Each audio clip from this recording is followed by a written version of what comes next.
Good morning, guys. Good morning. How are you? Great. Excellent, excellent. Are we ready? We are ready. We're ready. We're ready to take notes and everything. Got it ready. Guys, last week when I taught a class, a few people came to me and they said, "Can you teach that again? Can you teach that class again?" So I said, "I'm going to teach that class a little bit of what I said, and I'm going to add some new stuff to it."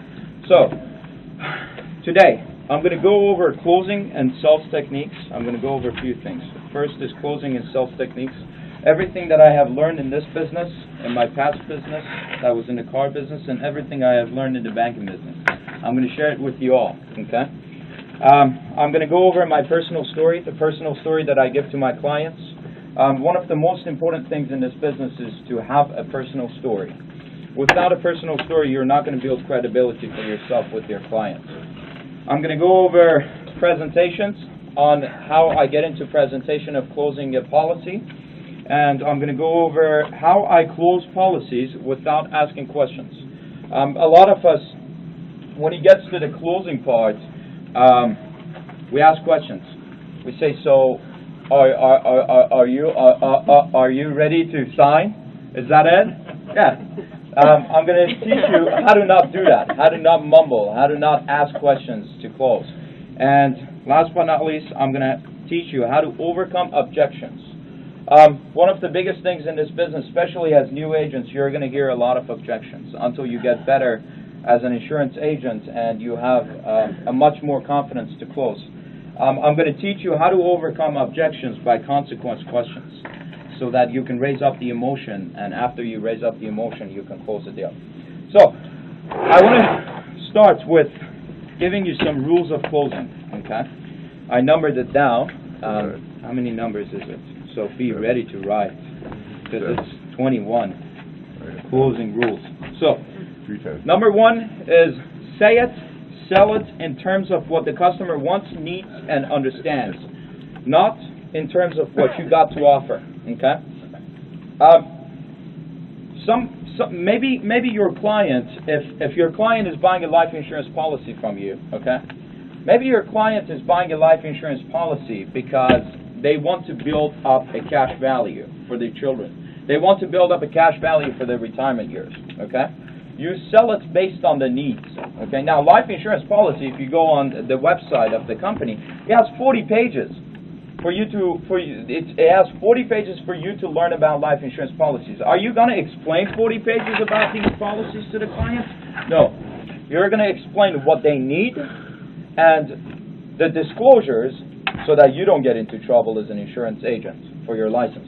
So, say it, sell it based on what they need, what they want. If they say, "I want the life insurance policy based on the cash value for my retirement years," then you pinpoint, you sell the benefits on the cash value for the retirement years. You don't talk about kids benefiting for the cash value. You don't talk about the death benefit. You don't talk about the probate. You say it very quick, but then what you want to pinpoint on is the cash value. Okay?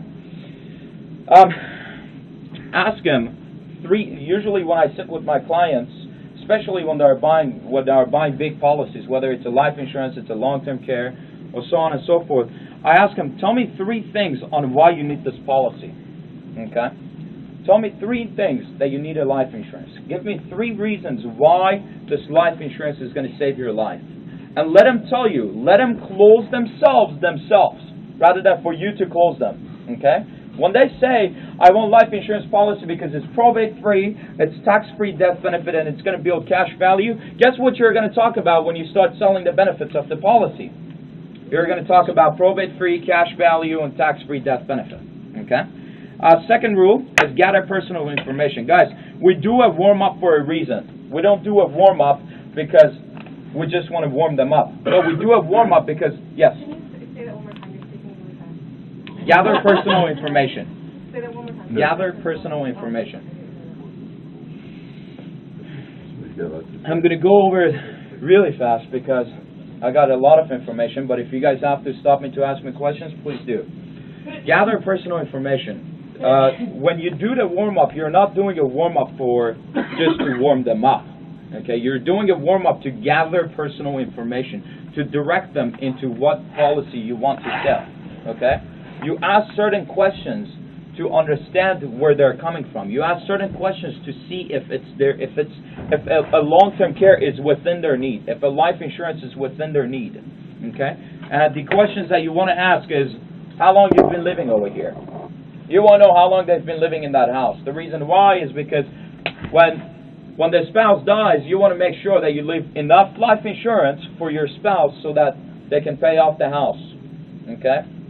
You see what I'm saying? You direct them to what you want to. So you have to ask them the questions in the warm-up where not only it's a warm-up that they warm up to you, but then it's also a lot of tips for you to gather around when it comes to your presentations and closings. Number 3 is build relationship. People want to buy from friends and not salesmen. Okay? You cannot, if they say no to you, that's because you're selling. Okay? You need to build a relationship with them. Okay? You need to be a friend. Can you go to your best friend and say you want a life insurance and they say no to you? Very little chance. Very little chance. But what happens if you go to someone front of house to say, do you want to buy life insurance from me? A much higher chance that they would say no to you. Okay? So what you have to do is to build a relationship. I always tell my agents, I say a warm-up should be done at least 30 to 45 minutes. At least 30 minutes. Okay? If it's less than 30 minutes, you're probably not getting a sale in the house. Okay? If your warm-up goes to an hour, if it goes to 2 hours, if it goes to 3 hours, beautiful. You're writing a policy in that house. If you go to a client's house that they're talkers, let them talk. Let them close themselves. Okay? By the time they're done, after 3 hours by talking, they're closing themselves, I promise you. Okay? But if you want to jump right straight into selling, you become a salesman, not a friend. Okay? Number 5, establish common ground. Relationship. Yes. It's okay, there is no build a point. relationship Don't worry about it. I'm sorry. Build relationship. 3 was You know what? I skipped 4. I know. I said there is no 4. Don't worry about it. Number 4, build a relationship that no salesman can compete with you. One of the most jobs in this nation is a salesman. Okay? The most jobs that there is in this nation is to be a salesman. Everywhere you go, they will hire you as a salesman. Okay? Which means you will have a huge competition. You have a huge competition out there. Okay? You want to make sure that you build enough relationship where they will only stay with you. How many of you guys get on the phones to make calls? Okay, very well. So you all have experienced people answering the phone and they say, I got all I need. Yeah. Right? Why do you think they say that? Is it because they got all they need or because they have such a good relationship with their financial advisors or their insurance agents? Okay? They got all they need because their insurance agent is all they need. Okay? You ever called a client where they had a life insurance policy and they said, yeah, come to my house and review that policy for me? That's because they don't have a good relationship with their insurance agents. Okay? That's because the insurance agent has not built a good relationship and now he's about to compete with someone better than them. Okay? And you are going to be the one who's better than them. Okay? But on the other hand, you need to establish such a good relationship with your clients where they do not cancel policies on you. I went to a client's house yesterday and these people had policies for 4 years. And the last time they actually sat down with their insurance agent to talk about their current life insurance was 4 years ago. 4 years ago, their insurance agent touched base with them to go over their policies. Guess what I did? I switched all the policies over to Bankers. And I gave them a discount. I gave them about $30,000 of higher benefits and for the same price. But if the insurance agent was built a good amount of relationship, then price wouldn't have mattered for them. Okay? So, and even any company that you go to, all the other companies are going to beat your price. But the only way you can protect that, the only way you can prevent that is is for you to build enough relationship with your clients. You want to call them when you write a policy for them. You want to call them the day after. Say, Mrs. Jones, I'm submitting your policy today. When your policy gets issued, you want to call them. You say, Mrs. Jones, congratulations, your policy has been issued. It's in my hands. When can we set it up so that I can come by? When you go to their house, go to their house with the gift. Buy a $10 gift. Buy a pastry. Buy something sweet from Ralph's, from somewhere. Okay?